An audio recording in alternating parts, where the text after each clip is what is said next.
In 1967, at a scrapyard outside Detroit, workers punched holes in the gas tanks of 46 cars, drained the fuel into their hand-stitched Italian leather interiors, and set them on fire.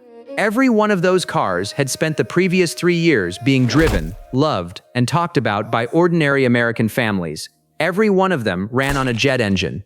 This is the story of the Chrysler Turbine Car, the most ambitious public experiment in automotive history, and why nearly all of it ended up in a junkyard.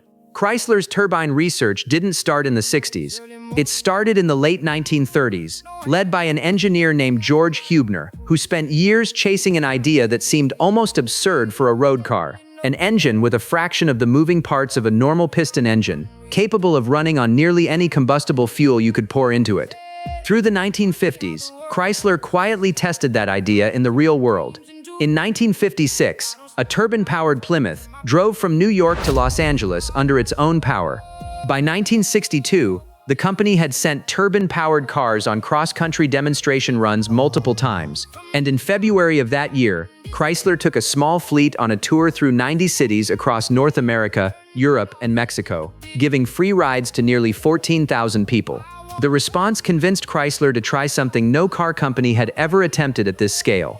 Not a concept car, not a one-off prototype for the auto show circuit, a real public test fleet, built to be driven every day by real families, in real weather, on real roads.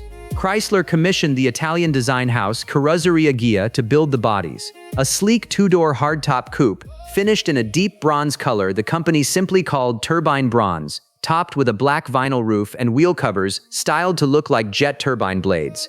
The bodies were shipped from Italy to Detroit for final assembly. In total, 55 were built, 5 engineering prototypes, and 50 cars specifically built for the public. On May 14, 1963, the program began.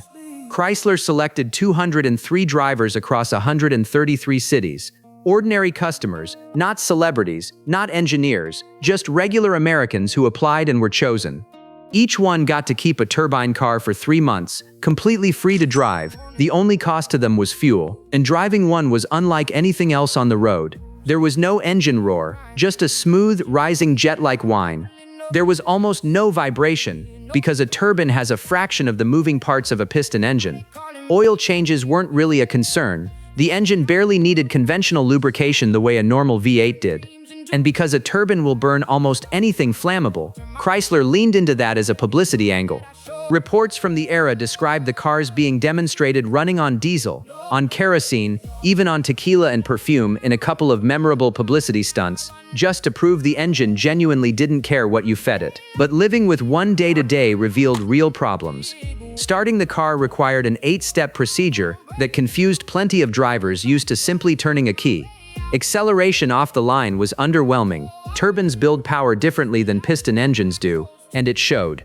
Fuel economy was poor, especially compared to the piston V8s most of these families had driven before.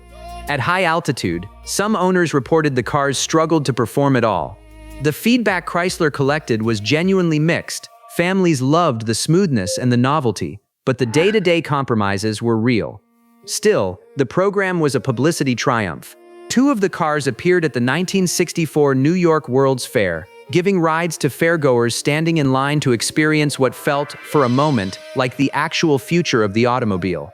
Over its full run, the 203 drivers in the program collectively put more than 1 million miles on the 50 test cars before it wrapped up in January of 1966. And then came the hardest number in the whole story. Each turbine engine cost roughly $10,000 to manufacture, at a time when an entire mid-range American car sold for about $3,000. Scaling that up to a real production run of 100,000 cars a year, the number Chrysler would have needed to make the program commercially viable simply wasn't realistic with the technology or the cost structure of the era.